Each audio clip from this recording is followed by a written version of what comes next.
Alright, well, welcome to Pennsylvania once again, and today we are in Gifford, Pinchot State Park here in York County.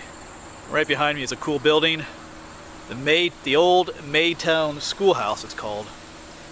But I'm here for different reasons today. Actually, just down the road is a little old cemetery that we're going to quick visit. Here, kind of right on the edge of Gifford, Pinchot State Park. This is Alpine Road on the east side of the park.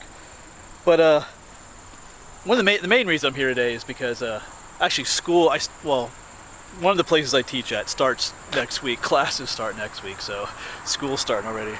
I might talk about that more in a future video as to what's actually going on with that because of the whole pandemic thing. Some of you ask about that, but anyway, they're having a little picnic, like a before classes start picnic over by the lake.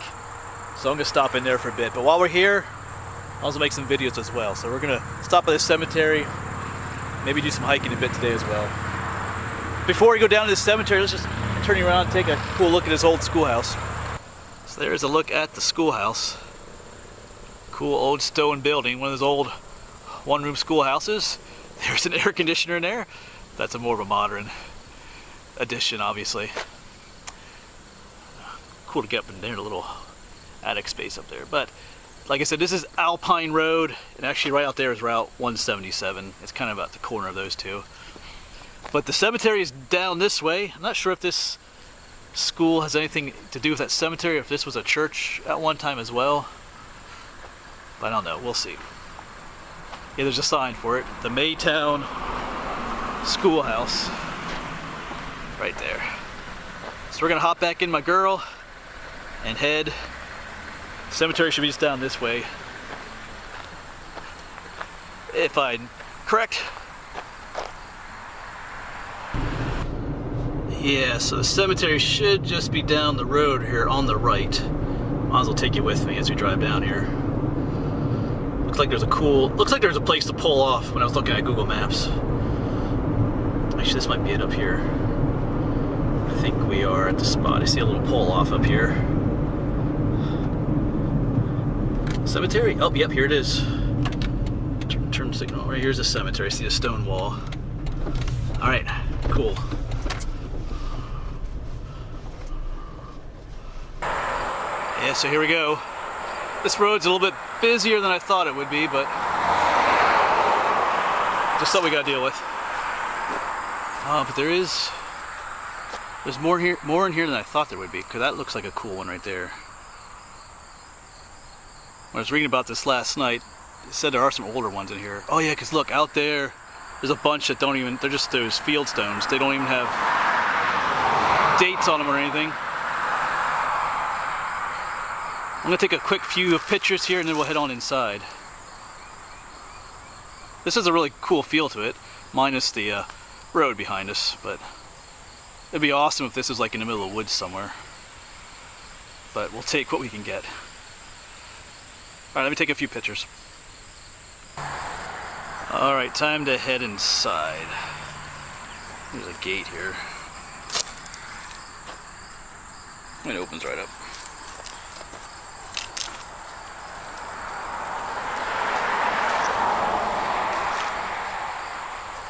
Yeah, you can see there are some here where the foundation for a headstone is, but there's no longer a headstone here, so I'm not sure what happens with those. One little one right there. Alright, so here we got Elizabeth, wife of David. She died in 1885? I know I have trouble reading these dates sometimes, but yeah, it looks like David Schlick or something like that. Yeah, this one over here I thought was interesting. Yeah, here's another one, just a field stone. So these are pretty old. Check out this one. That is cool. Very rudely carved. You know. Oh, does that say? There's a date up there. 18. I'm gonna say that says 18. So that could be 1844 or 1899. Let me turn you off for a moment. I'm going with 1844. I mean, that's definitely a 1. There's an 8. It's not connected at the top to make like a 9. So I'm going to assume that these are 4s. 1844, that's a cool stone right there. Alright, well, let's look at some of these other ones. Oh, there's another cool one right there. Let's check that out first. That has a very crude date carved on it as well. Not crude. ES 1785. That is pretty awesome. Just has regular stone. There's a flag by it, so this one is probably a veteran. I'm going to assume Revolutionary War. A lot of times they have like a little plaque with it as well, but this one doesn't. Yeah, and just check out all of these. You see rows of just field stones. So these are really old. This is definitely from the 1700s. Maybe a lot of them might have been infants as well, or just poor people. There's a few nice ones over there, but let's check out this one. Probably the most legible tombstone here. In memory of Michael Jacob, born in 1772 to 1846.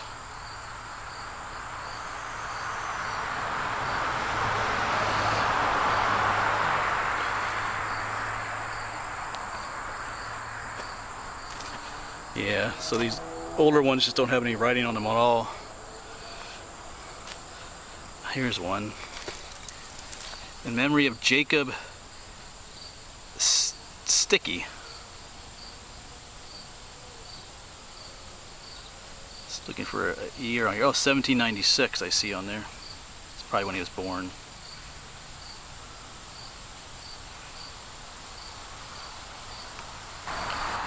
And you have to correct myself here. It says departed this life in 1796. So that's when he's died. That's not when he was born. And he was 53.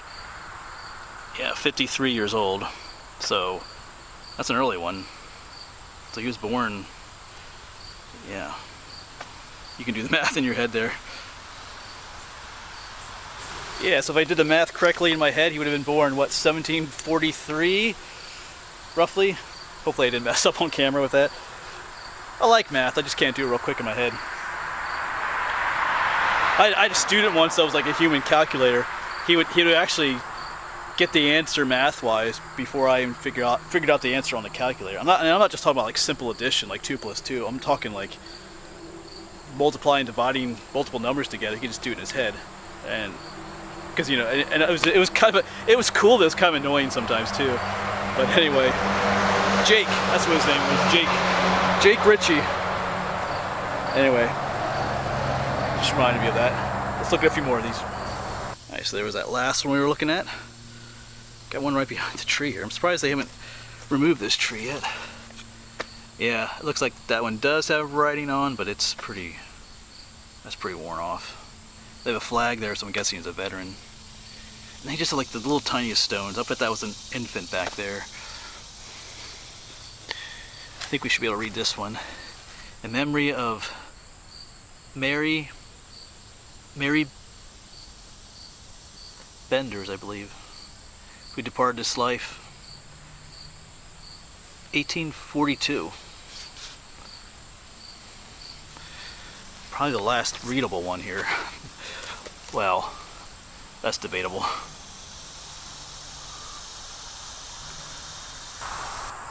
So not a whole lot of actual visible, grave markers, but there's probably a lot more. I said there's like a lot of little just field stones, but even back in here there's probably a lot of unmarked graves. But this, I really like this cemetery. You have the stone wall, it's shaded, some really old, unique gravestones. If we could subtract one thing, it would be the highway over there. Well, it's not really a highway, but still kind of a busy road. And we missed there's a tombstone right here by the gate. Kind of missed as we walked in. Susan, in memory of Susanna Sticky. My grandmother's name was Susanna. who was born in 1809, died in 1820, so she was pretty young. Another look at it from another angle. And when I was researching this last night, it did mention that there was probably a church around here somewhere. And I'm seeing a lot of, like this plant right here I've talked about in the past. This is a, well, we call it periwinkle. It has other names, but it's not a native plant. Wherever you see this, it means there was a building nearby. This was planted. So out here somewhere is probably the foundations of a church. I may just walk out here a little bit. I don't have to be at that picnic at any particular time. In fact, I don't think they even know that I'm coming for sure. It wasn't a thing I had to sign up for. So I might just walk out into the woods here just a little bit before heading out, just to see if I can find anything. Because over that way there's a lot of that periwinkle growing. Right, I'm going to take a few more pictures and then we'll head out. Yeah, if you're looking for a neat old cemetery, this one's like super easy to get to. It's maintained. Beautiful. Some unique stones as well. Alright. Glad I stopped in. Sometimes with these cemeteries, sometimes you just don't know sometimes, but I like this one. Like I said, I just wish it was like out in the middle of nowhere, like in the middle of woods somewhere. And like I said, just taking a little walk through the woods. Right down there's the road.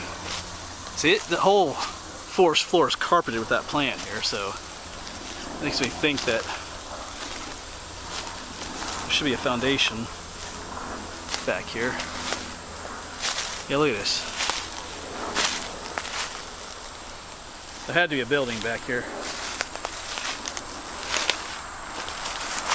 A little trail coming up through there.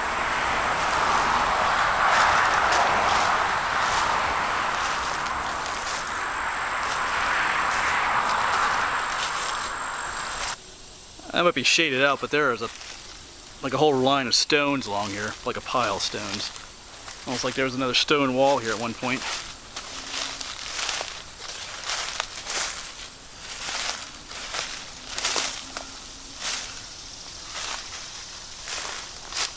That's interesting. That is probably just all natural right in there. Alright, well, I'll have a look, see a little bit more yet. It's not seeing any foundations back here, but with how flat this spot is and with all this plant growing here, there's definitely, the church is definitely back here somewhere, I would say. But anyway, I don't know for sure where exactly it was, so I'm kind of just walking blindly back here. But I'm guessing it was like right around here somewhere. And with as old as those dates are, this could have been just an old log church maybe, because there's no modern tombstones in there. So this may not have been one of those nice, stone churches. It could have just been an old wooden church, and there's really nothing left structurally to see, even foundation-wise. Anyway, we're blabbing much here, so I got a picnic to go to. Probably not going to show any of that to you, but if I do go hiking later, I'll take you with me on that. I'm not sure how long I'll socialize. But alright, yeah, awesome cemetery. It looks like it's been abused in the past a little bit. Like I said, some of those, it looks like there's even some stones missing. But awesome place to come and visit, take a few pictures. Just be respectful as always when you come to these places. Alright, I will see you around. Thanks for coming along.